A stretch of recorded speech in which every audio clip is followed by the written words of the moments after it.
All right, it's that time again. I've hit the button, so hopefully it works and I'm live. Let's see. First in the chat looks like Uncle Smiley's here. Welcome in, Uncle Smiley. I decided to change the angles up, and instead of facing that way and looking at the two tanks that you can't see or three tanks that you can't see the full thing of, I turned the camera around to set in front of this tank. It's nothing pretty, but it at least gets some fish movement in the background.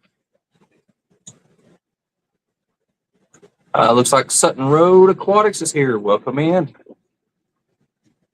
And Progenial Aquarist. Welcome in, Dawn.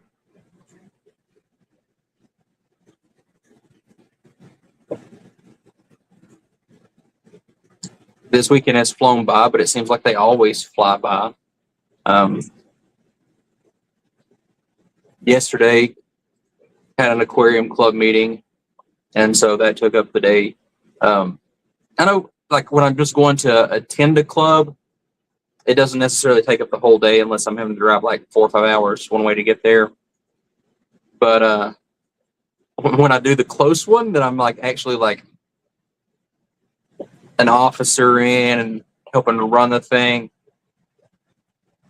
from the time that I get up, even before that day, but from the time I get up on the Saturday morning, all day long, it's getting ready for the fish club, getting fish bagged up to take, getting paperwork printed out, getting stuff organized, people messaging me or texting or something, asking questions about the meeting.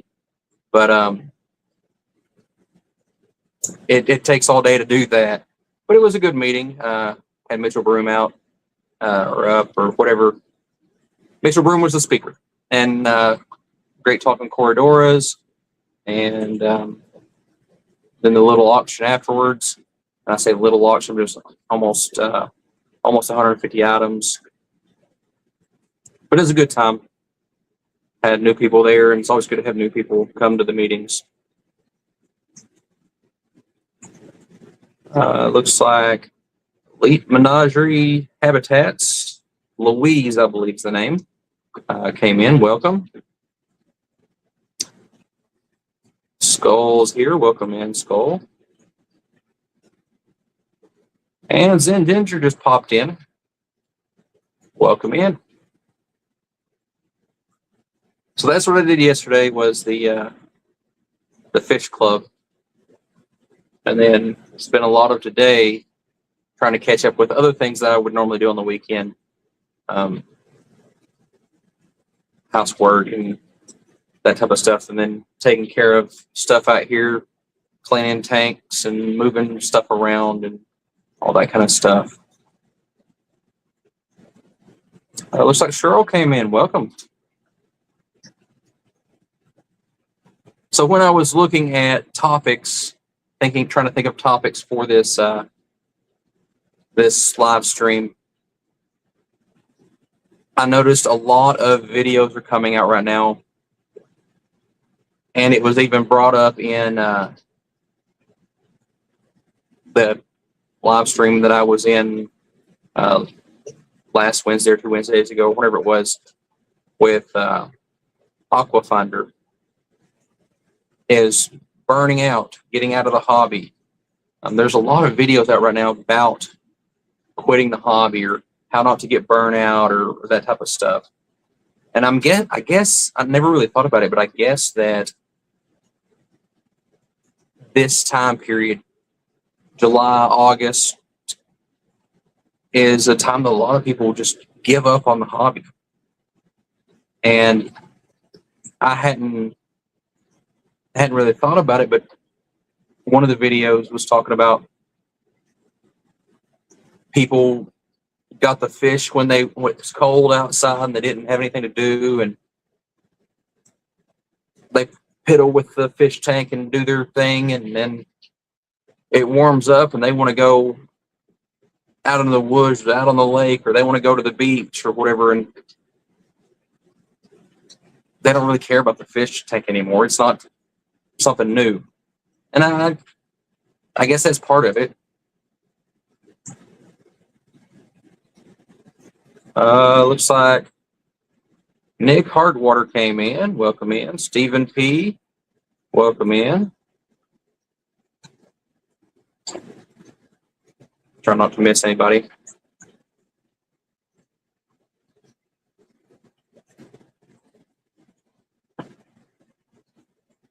Louise says, summer is notorious for being burnout season, lowest prices on the marketplace for the fish hobby. Yeah, if there are low prices on the marketplace. But yeah, you can get some good deals if you find the right person getting out of the hobby or whatever during the summer usually. Nick says summer gets busy for sure. It can be tough to stay on top of everything. Absolutely. And a lot of people's work gets a lot busier during warm weather also, especially if you work in like construction and road work or something that works outside. You're a lot busier with work, so your time for leisure activities like fish keeping is a lot less.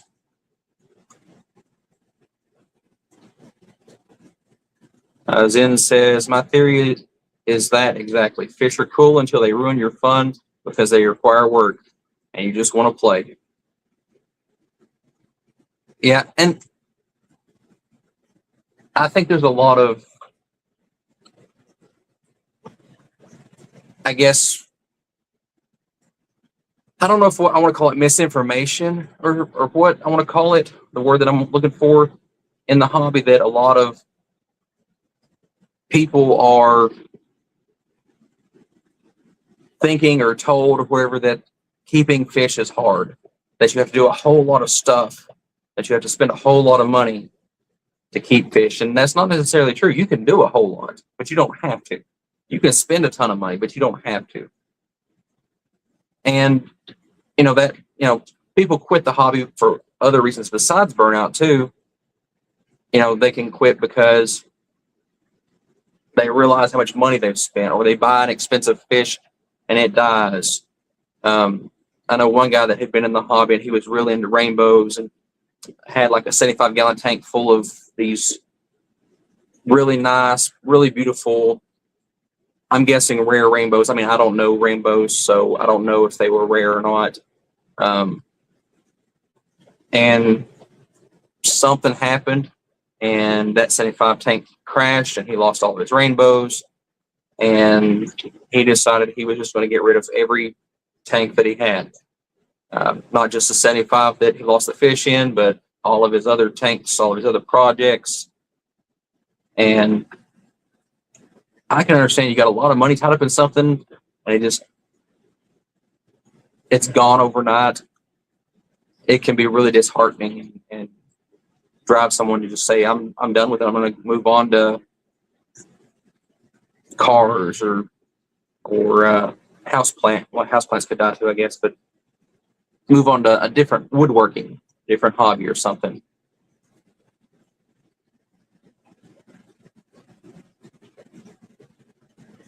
Try to read through the comments a little bit.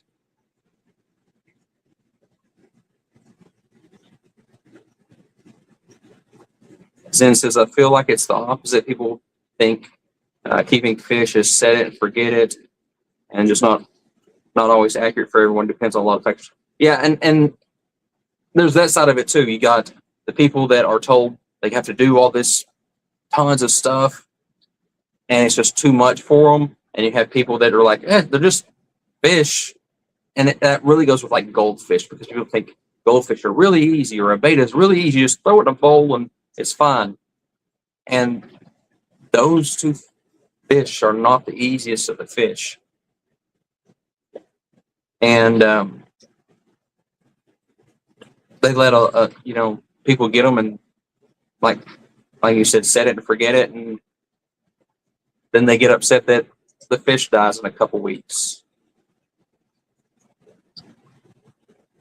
Louise says that the deadest month for the store is September. Broke from vacations, back to school, spinning, and first month back to routines. By October, it gets to be fish season because you're stuck at home and bored. spring. Yeah, when I had my story, it was similar. Um, for me, it actually started picking back up in late August through September. And the only reason that was is because I was in a college town. And the college kids moved into town, and on college housing, the only pets that they were allowed to have were fish. And my pet store was right on the edge of campus. It wasn't on campus itself, but as soon as you step off of campus, there was a shopping center that I was in. And as soon as the new college students got settled into their college life, and they're like, okay, I need pets. And they would come, and my business would start picking up then. But it followed the same pattern that, late August, September, October, up until basically the college kids went home, summer got here, and it dropped off.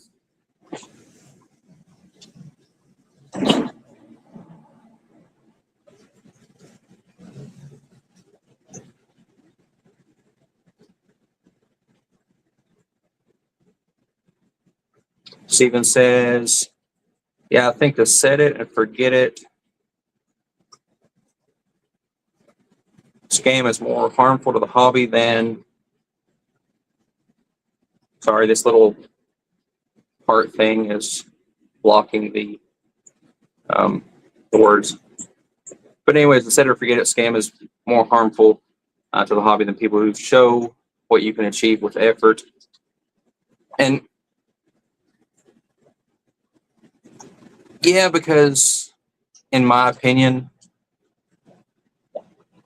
people are lazy, and when they try the side that people say you got to do all this tons of stuff to keep your fish alive, they will slack off over time and realize that you don't have to change your water every day or whatever that they might have been told that was to the extreme.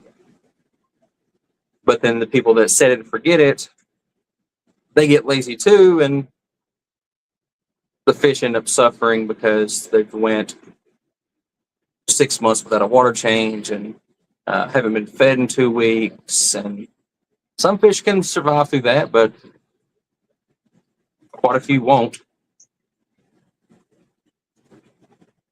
And I've noticed some of the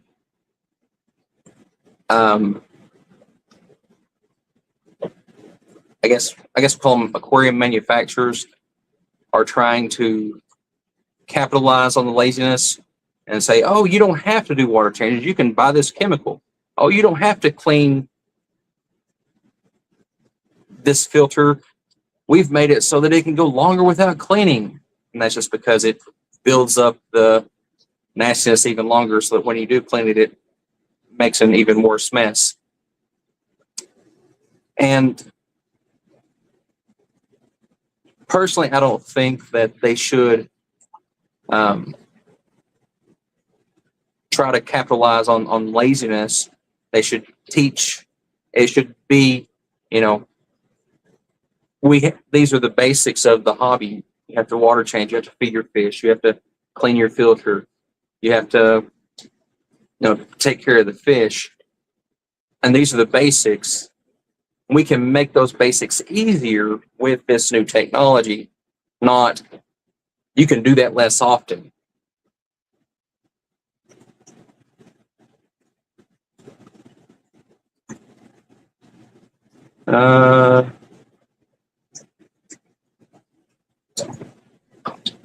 Zen has a good point.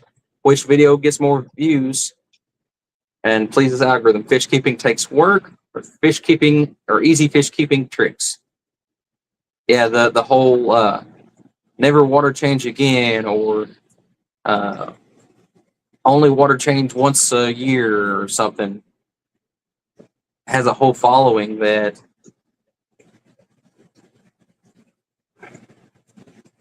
you could get away with it. You're lacking a lot of trace mineral replacements, but there's a way to, I mean, you can keep your nitrates down, but that's not the only thing that water changes do. But yeah, that I'm sure it gets a whole lot more views, and the algorithm pushes it. And if it's the top search on Google or the top video that comes back on YouTube, it's got to be the correct one, right?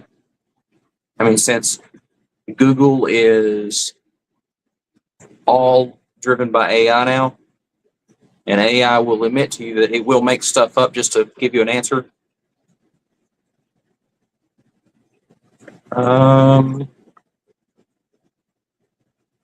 People gravitate to validating their laziness. Yes. I mean, I'm lazy, I'll admit it, but I do the things I need to do. I might not get to my water change exactly when I need to, but it'll get done. My way to take care of my laziness is to make my water change easier and put it in an automatic water change system. But because I'm lazy, it's taken me a long time to do that.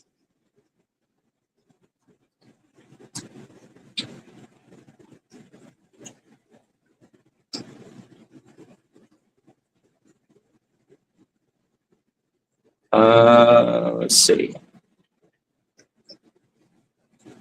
The hobby is a double-edged sword. No patience to cycle the tank and laziness to do maintenance. Yeah, and that's, you know, patience is a big thing, and that's what gets a lot of people is they're like, some pet stores will say, buy the tank, fill it up, let it run for 24 hours, and then come back and get your fish. And most of those scenarios, tank won't be ready for fish. It takes like 6 weeks on just a regular start without any additions of seeding or anything like that for the cycle to go. And people completely misunderstand what the cycle is. They think that because there's a filter running in this tank that can handle this load, that it's good for any fish tank. And we had someone come to the meeting last night. We had sponge filters in the auction, and they were clearly dried out sponge filters. I hadn't been in water for some time because they were completely dry. And they were talking about where the person that showed up looking at them had mentioned, well, because they've been in a fish tank, they're seeded now and they're good. You can just drop them in a tank and have a cycled tank. And I tried to let them know that that's not how it works, but I don't think that they believe me or listened.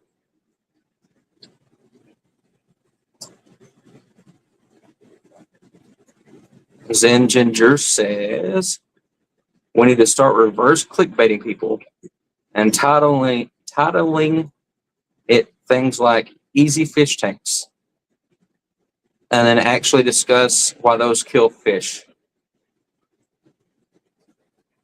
And that's a good idea. I mean, if enough of us make videos with similar titles and even work it so that they link to other videos, the same type of videos, then I could see the algorithm picking that up and say, hey, people are watching this set of videos.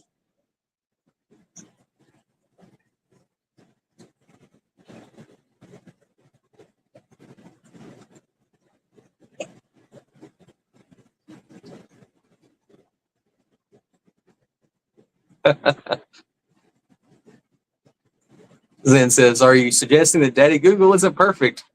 Clutches imaginary pearls. I have, well, so Google has said that they have went fully AI. All their search results and stuff are selected by AI. The little blurb at the top of the screen is by AI, and Google's pretty much ran by AI now.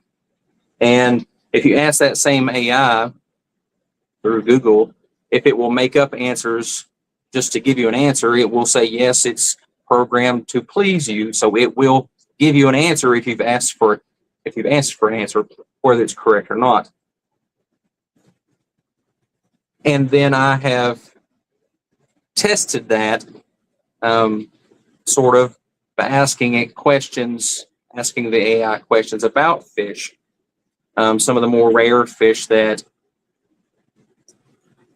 it's harder to find a little more information on. And it made up information saying things like some of the fish that only occur one place in the Americas, mentioning how they come from Asia or Africa. And that's a little upsetting because people get on Google and want to look up their fish and do research like they should. And we've always told people, "I'll just Google it." And now they will be given misleading information or completely incorrect information. And I've even heard of some of the larger fish websites or larger fish organizations are going to start using this same style of AI to feed information into their websites about the fish. So now our sources that would be the authorities on these fish are going to have incorrect information on them.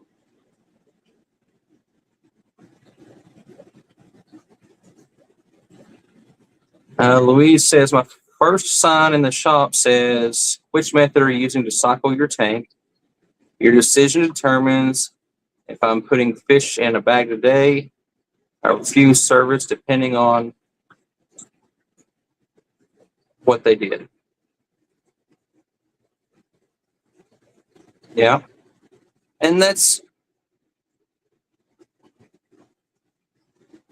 fish stores being concerned about how the people are keeping their fish and asking questions stuff is good, in my opinion, to a certain level. And like in Louise's case, I know it's awesome and it's good.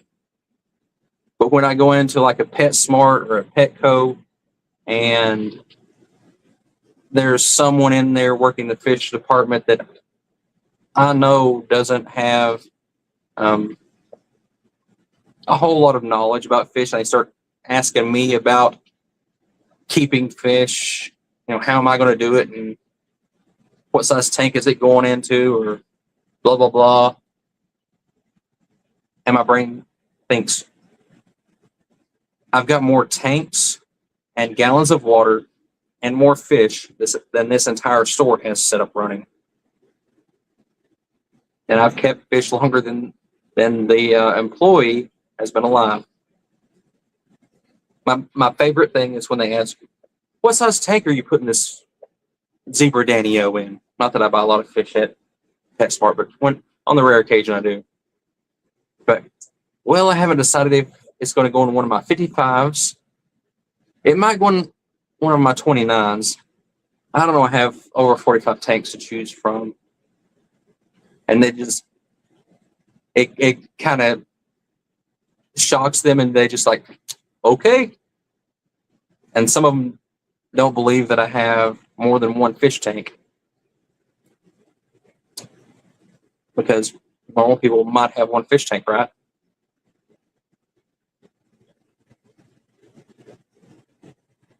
Let's see. Comments here. Louise says, it's a double wedge store too. Customers getting nasty when told no or the truth. I need my taser, a cattle prod, and security depending on that day. Yeah, something I found when I had my store is if I told them no on a specific fish or put pressure about them buying a fish or something like that, it would lead to them going to the other fish store in town that would not ask questions, that would not do anything. And then that customer wouldn't tell me anything about that fish that they purchased from that other store if they came back to my store. until it was too late and that they had lost the fish. So a lot of times what I did is I found out how they were going to keep the fish or whatever, and would lead them, and so if they were putting it in a tank that needed more time to cycle, I would send them with some biological bacteria. I have them come back in a couple of days. Tell them more about the cycling process and how increasing water changes can help relieve the stress on the fish. Just because, not that I was worried about missing the sale, but I knew that they were going to most of the time leave my store, go to the other store, and get fish from there that they were just going to cause the problems with, and end up losing anyways. So I tried to lessen the damage, that if I could get them to keep coming back in the store where I could help them walk through the trouble that they're going to create. In my personal opinion, I thought it was doing a I don't know the word I'm looking for, but instead of them going and getting fish that they would just lose anyways, that I could step it through the difficulties and not actually lose fish. But it is a difficult thing because you've got people that just think it's just water. Just put them in water. Water's clear. I can see through it, so it's clean and it's good. And then you got the pet stores out there that's like, oh, after 24 hours, it's good to go. I can buy fish today, throw it in.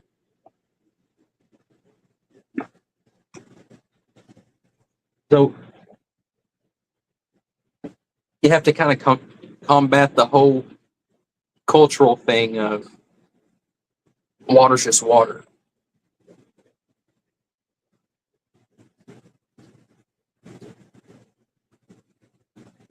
Don says he worked in a pet shop as the freshwater fish guy long before cattle prods were available.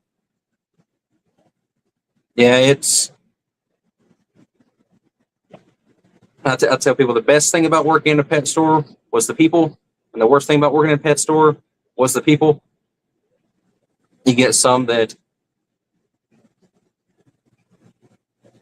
don't want to listen, don't want to do what is right to keep their animals healthy, and you've got other people that go way beyond and will say things that they don't know what they're talking about, and just to cause problems, that having a neon tetra in a 55 or a 75 gallon tank is not big enough. They need to be in much larger tanks or something.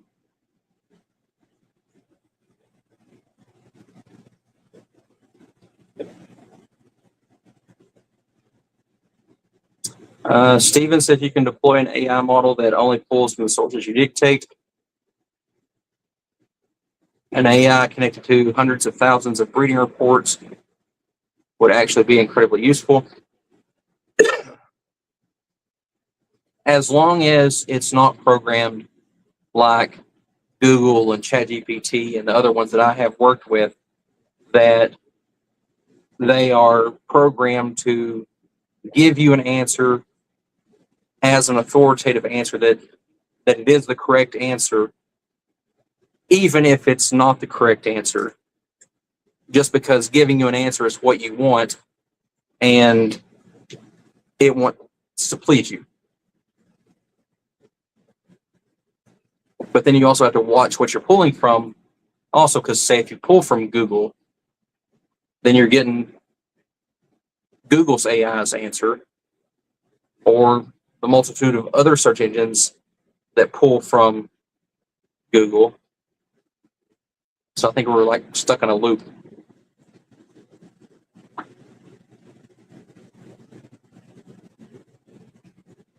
Let's see. Don says, my boss used to ask me why I spent so much time talking to people about their fish.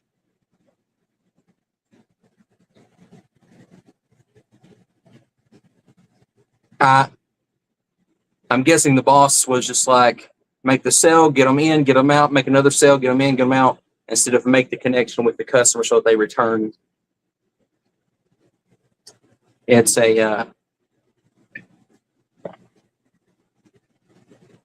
it's hard to work that way because as a salesperson, you want to make the connection with the customer so that they come back and you can make repeat sales.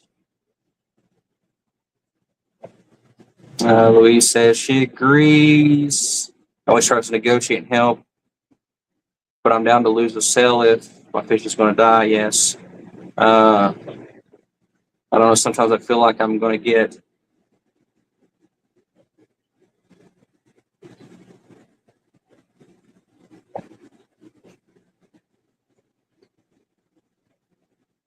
okay. The stars are confusing me. I'm going to get a 1 no sale, 1 fish died, or 8 everything else.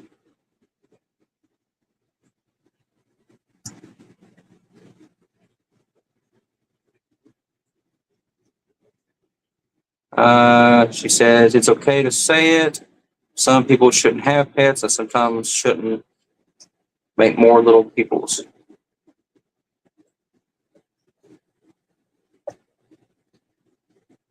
And Dawn says his bottom line is he wasn't going to be an enabler to animal abuse through ignorance and was just getting a sale. Yeah. I'd always welcome the customer back to the shop and ask more questions. Yeah. And that's the thing is I spend a lot of my time in my store talking to people, making connections with customers. Even if they didn't buy anything, making the connection, because if I'm approachable and have a connection with people that come in, if they decide they do want to fish one day or another animal, they feel that connection with me that they'll come back to me. And I want them to feel that they can always approach me, that they could always approach me and ask me questions about the fish or animal if if there's problems or if they have questions or something. Because I would hate for someone to say, oh, my fish is sick that I got from him, and I don't want him to think that I'm doing a bad job, and I'll just not say nothing, and then the fish ends up dying or something.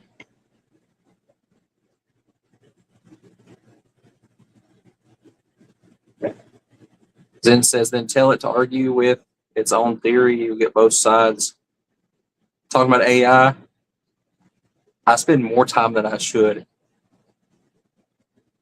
getting AI to argue with itself, to disprove itself, or playing games with AI that just like proving itself wrong, or like telling it can only use one word to answer the question and manipulating that to say things that it won't agree with.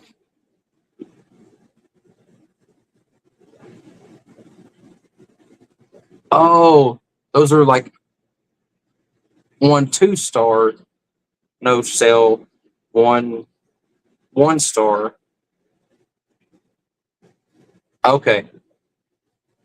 Like movie reviews. I'm not always the easiest to understand things.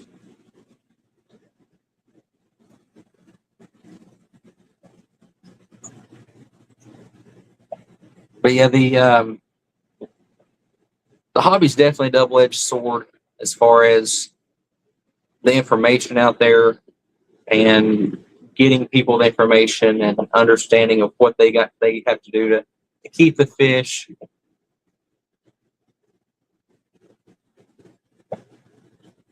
And you have stores like, for example, they just want to make the sale and get the people back out of the door so they can move on to somebody else. I've had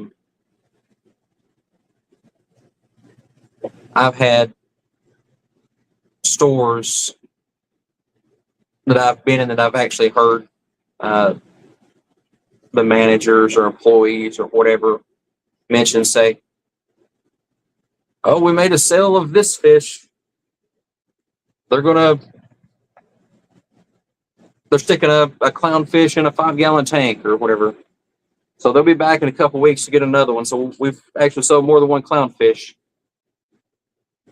Planning on the fish, knowing before the fish leaves the store that it's not going to make it, and doing that intentionally so the customer will come back to replace that fish or other animal. Typically, it was a fish. And it seems like our media, like TV and movies and stuff like that, push that idea also, in that, "Oh, little Timmy's got a goldfish. It died. I need to go to the pet store and get a goldfish that looks just like it to replace it. Put it in the same exact conditions." And it has become normalized that, they're just fish. You're going to lose the fish and just go get another one that looks like it. Nobody will know. And it shouldn't be like that. It should be, learn how to do it, to keep the fish alive. But like we were talking earlier, the laziness and the want to be lazy, that people don't want to change and do what needs to be done. They just want the easy way out.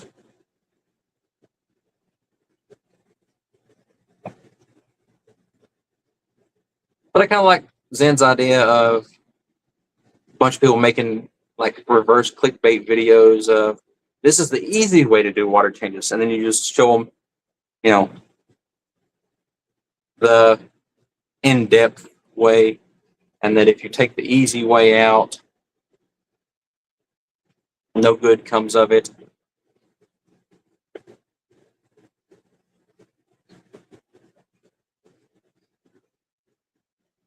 And so we were talking about burnout and why people quit the hobby. And besides just burnout, I see people quitting because they move. Like when the college kids moved out of their college housing and moved back to home with their parents, some of them would take their fish, and then some of them would just get rid of them. They would bring them back in the store. They would sell them or whatever. So sometimes moving was a thing. Like when I moved here, I got rid of my old fish room and said I was just going to keep one fish or one tank, and we see how that worked out. But at the time, I sold all of my tanks, basically gave all my fish away. I sold my tanks, but I might as well have given them away. Sold all the equipment and tanks and everything for $200 for an entire fish room. But I've seen people, even a couple weekends ago, as I was doing some stuff, saw some people moving, and they were just taking their tanks and out of their house, setting them on the curb because they were moving, and they said they couldn't take them with them, so they were getting out of the hobby.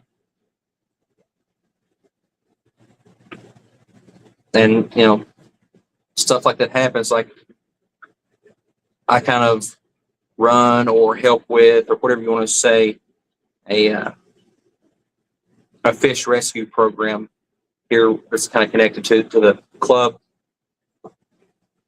and we'll go get fish from people that, for whatever reason, they can't keep them. They're moving. They're having family issues, medical stuff. The fish is sick. They don't know what to do, or whatever, and we'll see all kinds of stuff. Medical conditions, people have to get out of the hobby. Um, Life changes. They're switching jobs and switching, um, living arrangements or whatever.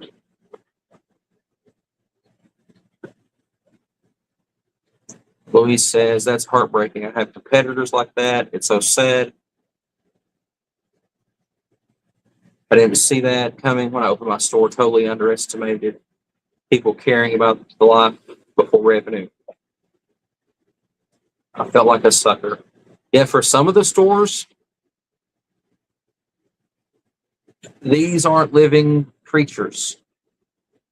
They're just merchandise. They're dollar signs. And they don't care if they make it or not. They just want them to leave the store and bring in more money than what they paid for them to come in.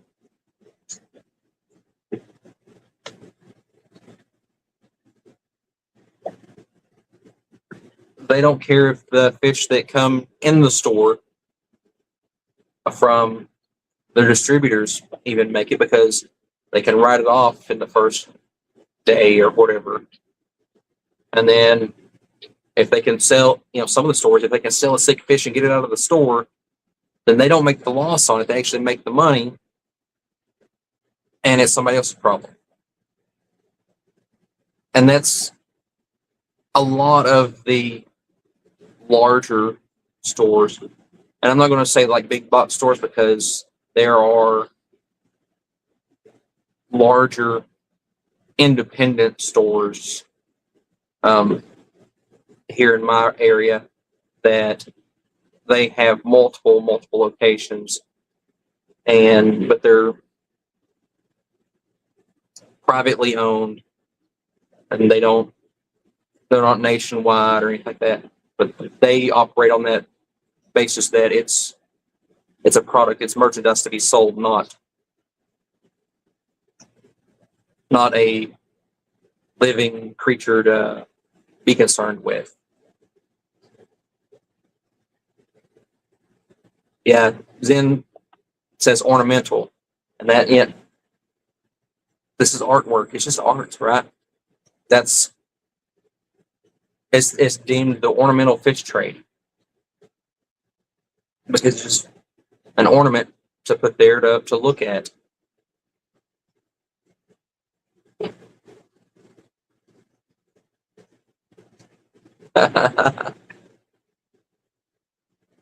Louis says that I said it's merchandise. Like Yogurt the Wise and Spaceballs said, merchandising. It's all merchandising.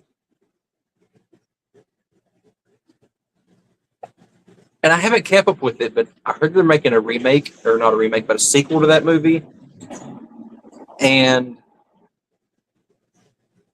if I remember correctly, in the original, they weren't allowed to do any merchandising, and that was the agreement that they had with the Star Wars, that they could make the spoof of Star Wars in the version of Spaceballs, but they weren't allowed to make any toys or merchandise or anything like that. But I thought that in the movie, in the original Spaceballs movie, they mentioned that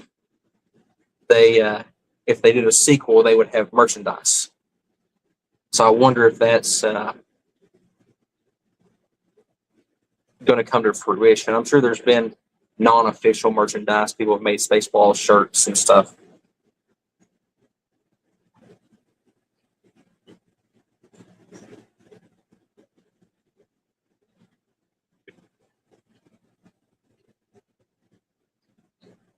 So they've talked about it for a while, and it could be something the way that movies are anymore. It gets tied up in production, and the studio makes an issue and all this stuff.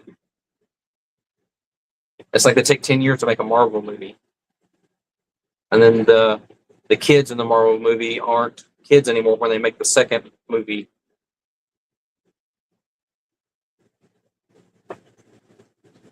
And there's Nancy B coming in.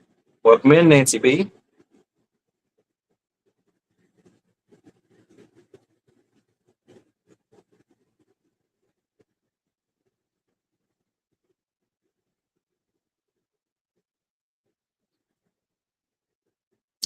I may have asked you before.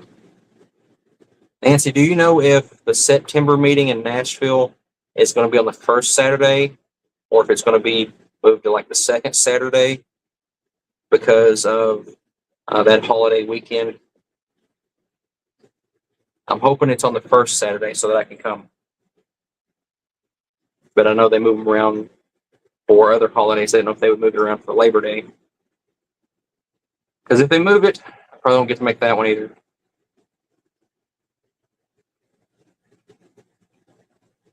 Oh, they've talked about a second Goonies.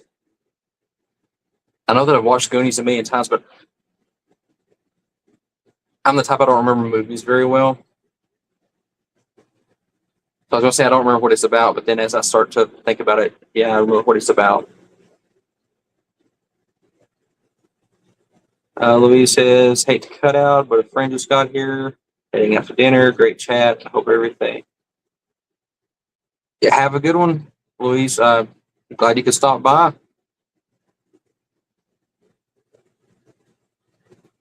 Zen says, don't you and Nancy have to decide who gets to go to that day? I don't know that we decide. I think that fate just decides, and it lines up that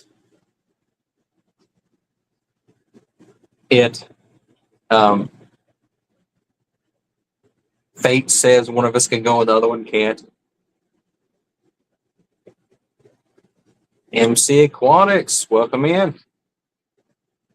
But it is funny how it works out that way. Scotty's here. Welcome in, Scotty. Good evening. On my way home, catching up from the beginning on double time. So I saw Scotty's little logo there. I knew it's going to say something about double time. September 5th, and I'm working, so she's working so that I can attend. I think September 5th would have to be the first Saturday. Yeah, so that I think that'll work out right. My work schedule jumps back and forth, and I think the past 2 years, the majority of the months, I've been off the first Saturday and worked the second one. And that 1 year, I was working every first Saturday and missed almost every meeting in Nashville. But at least the second Saturday, I got to go to the Knoxville meetings. I missed Knoxville club meetings for I think a couple of years now, most of them, just because of the way the weekends lined up. Well, hopefully it does line up for the weekend that I get to go. And it's been, I guess, since before the Bluegrass Bash, since I've got to go to Nashville. And then the auctions in October in Nashville. So, which it's, they've got a speaker for that too. So it's kind of like a meeting. I should be able to make it to that. I don't think I have anything going on that day. I don't know that I'll have to look. Got sidetracked talking about Nashville Club. And I just got MC Aquatics joke there. Hey, you guys from the Goonies. I did not get that when you came in. I was just thinking you were saying, hey, guys, as coming in. And you may have been here the whole time and not even notice. Uh-oh.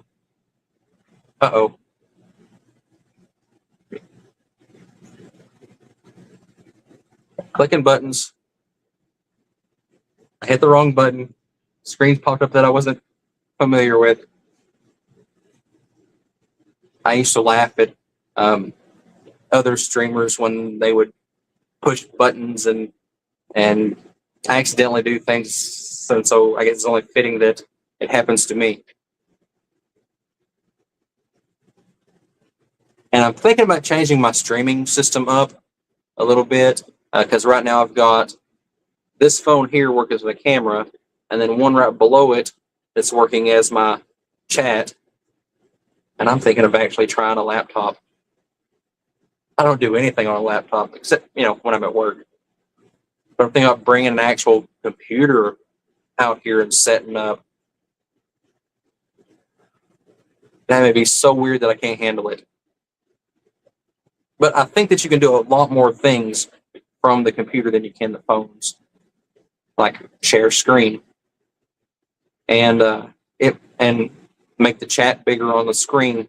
And I can take one of these phones and put it somewhere else in the fish room to like watch the pleco that's right over there, that's on the front glass. It's got this big bristle nose just staring me down as it's doing its rasping thing on the front glass. It looks weird.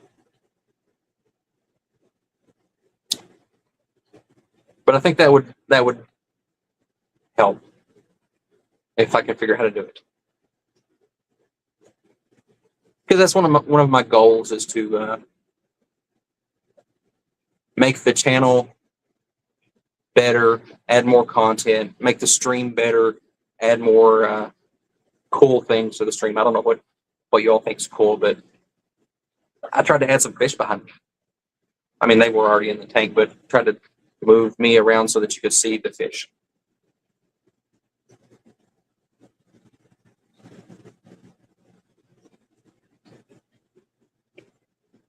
Nancy says, who doesn't want to watch a pleco poop? Exactly. I know that scientists have studied pleco lips. I wonder if anybody's actually went in depth, dug into pleco poop. They just had a territorial dispute over there. Two male bristlenose. One ran the other one out of a cave. That was wild. Of course, the bigger one won. But they, as Nick says, they just poop so much. They do. And which is odd because we all know that plecos eat poop, right? Some more misinformation from the big pet stores, or common knowledge, or whatever you want to call it.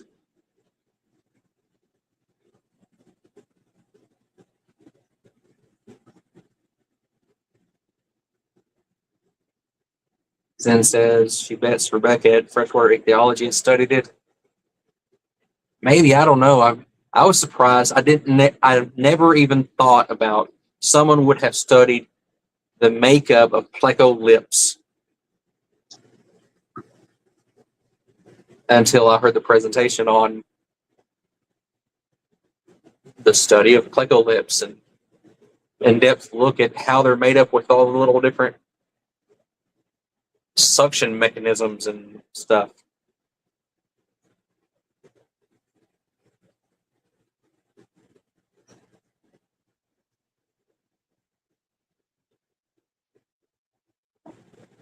Mike says, try having about 70 green dragons in one tank. Yeah, I mean, I get it. My super reds are on another batch of eggs, and I'm debating where do I put them? Do I combine some of my grow outs into, because I have the grow outs staged out that the small ones are in one tank, and the ones that are a little bigger in another tank, and the ones that are a little bigger in another tank. Do I just combine them, the two larger sizes or the two middle sizes together to put the small ones in their own tank? Or they aren't supposed to breed that fast, right? But that's something with plecos is like the super reds, for example. Used to, you'd pay $20 for a super red pleco, and now everybody has them. The prices drop like crazy, and it's happening with all of them really. That especially the ancestors, they're breeding so rapidly and getting such large numbers that the prices on plecos are coming down, which I think is a good thing, that it makes them available to so many more people. And we've got past the period of the hobby where the only pleco available is the common pleco.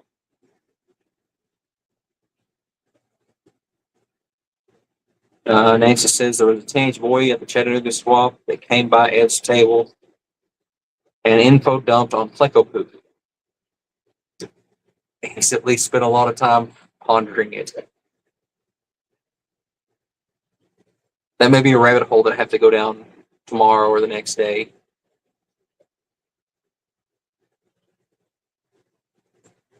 Just searching pleco poop.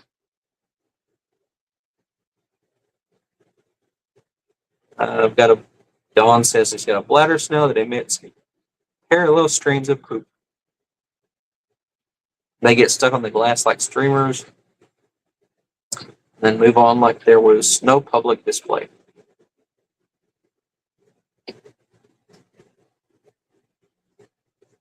I don't know a whole lot about digestive tracts of snails either. I wonder if there's like a blockage there that's causing it to split as it comes out, or maybe that's normal. I don't know.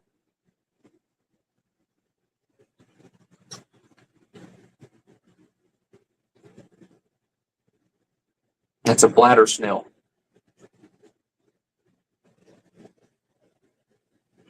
I know I've got a ton of ram's horn.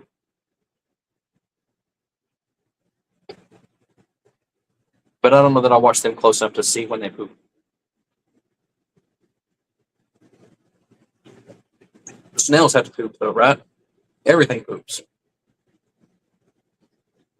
That's a book, right? Everybody poops.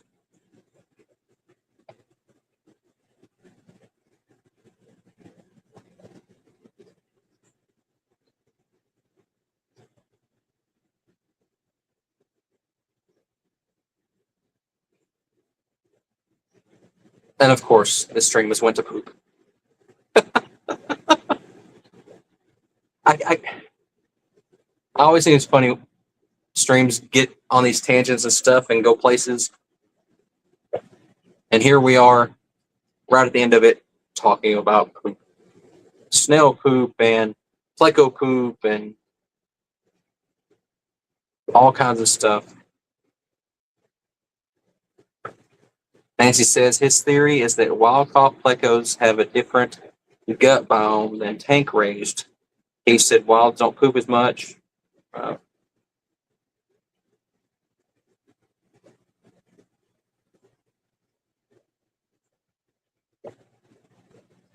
I got to do something different with my chat so I can read it better. He said wilds don't poop as much. And Nancy says he's proud to have never owned a pleco. Wow, never owned a pleco. So I've done zero research myself on the topic. Okay, so most people, when they don't keep a certain type of fish, you don't keep plecos, but you keep something else that fills that niche. I wonder what is that? What fills that niche in your tanks? If it's not a pleco, is it a gara, a weather loach, or not a weather loach, a hill stream loach?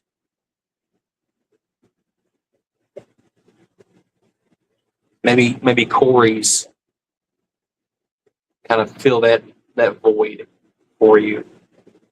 I typically don't keep a lot of Corey's because I have plecos. And Stephen P. says the pleco distribution system will find you one day, Nancy. a Pleco would just show up in one of the tanks.